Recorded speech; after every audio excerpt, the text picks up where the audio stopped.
going on, guys? It's K-Dub here with another episode of Crypto Zombie. Welcome back to the channel. Hope you're having a great day today. Now, obviously, I haven't made any videos over the weekend, and the reason for this is because there is absolutely no price action. It is a holiday weekend, 4th of July here in the US. A lot of traders are either on vacation or they're just simply not trading right now, right? So I really don't expect any crazy moves potentially for Bitcoin until Tuesday over here in the US, but there was one piece of news that I absolutely had to bring you. As you guys can see, I am in my backyard right now. I'm not up in the studio, but I did want to share this with you super quick.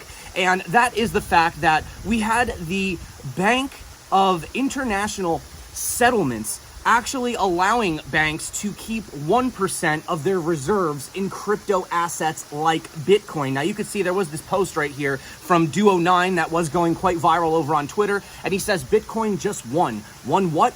Everything. The boss of central banks just approved Bitcoin as a reserve asset. It goes like this. First the BIS, then central banks, then your bank, the ones ruling the world financial system green-lighted Bitcoin. What happens next? Now, I've seen a lot of very sort of mixed feelings on this because they're saying like, well, if it's only 1%, that's not good because they're capping it. They're saying that's as much as they can hold. They can't hold any more than that. If we go over here to the official, Finbold article that came out, it does say that the Basel Committee on Banking Supervisions has made the proposal for limiting the bank's total exposure to Group 2 crypto assets to 1% of Tier 1 capital. Now, you can see the diagram right here, but specifically Group 2 refers to the assets that do not meet classification conditions and include specific tokenized traditional assets and stable coins, as well as unbacked crypto assets, as opposed to Group 2, which includes tokenized traditional assets and stablecoins that do meet the classification conditions. Now, why is this such a big deal? Well, number one, if you guys remember, the central bank body released in early June a bulletin, essentially where they said that crypto cannot fulfill the social role of money, listing a number of problems it perceived in the crypto and blockchain industry, including high fees and network congestion that led to the landscape fragmentation, right?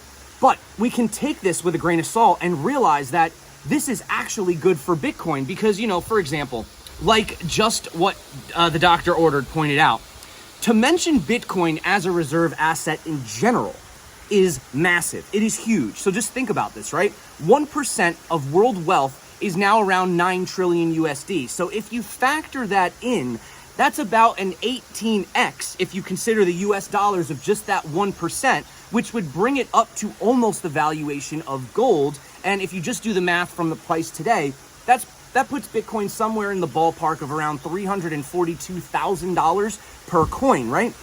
But think about it. Just the simple fact that they're mentioning it, that they're saying up to 1%, right? And the language is a little bit unclear, to be totally honest, but this could be a massive snowball, domino, trickle-down effect, right? And I think it's definitely a huge, huge deal. Oh, and by the way, if we actually just check out the board of directors, okay, over here at bis.org, scroll down here, and who do we have? We have Christine Lagarde, former IMF, currently at the European Central Bank, and we have Jerome Powell, right, our good old buddy from Washington, on the board as well. So this, I believe, is actually positive news, although I have heard some people flipping it negative, saying they're limiting it to 1%. The fact that they're just allowing 1%, and if you consider how much 1% of capital really is, this could potentially be the floodgates opening for Bitcoin and cryptocurrencies as well. And another thing I wanted to just point out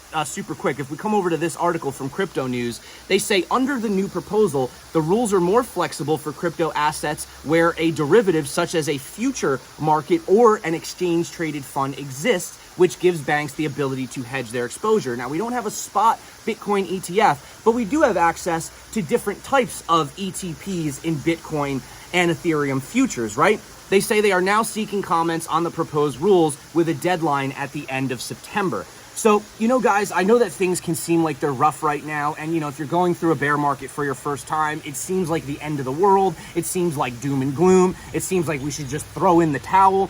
but realistically, there's so much going on in the background, so much bullish infrastructure being built. The pavers are being laid on the road to Bitcoin, hyper-Bitcoinization at some point possibly, right? So I just wanted to share this news with you guys, and you have to kind of read between the lines.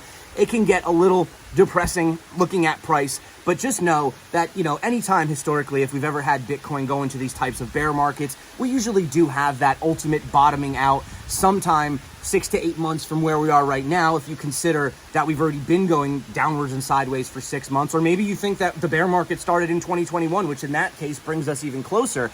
And, you know, thinking about the dollar values at this point, you know, buying Bitcoin, even if it did go down to 15,000, you know, like some people are 13,000, does it even really matter at this point when you're already down 70% and you're considering the possibility of 1% on every bank's, you know, in every bank's holdings, and you see the numbers that could produce? It's just absolutely incredible. So I wanted to give you guys a little bit of a quick update. Hope you're having a great day. Sorry this video is a little raw and just kind of straight like this. It's just, there's not much to talk about, guys. We will be back looking at the charts hardcore on Tuesday. I just think right now it's really pointless because I'm not anticipating really anything exciting happening. Maybe when futures come out on Monday night, maybe we'll see some kind of movement. But realistically, just enjoy your weekend. Forget about it. Put the phone down. Stop refreshing the portfolio. Enjoy your weekend, guys. I love you. You're awesome. Thanks for coming back to the channel. I hope you guys enjoyed this little quick update. That's it for me. My name's K-Dub. This is Crypto Zombie. Until next time, stay crypto. And of course, peace out.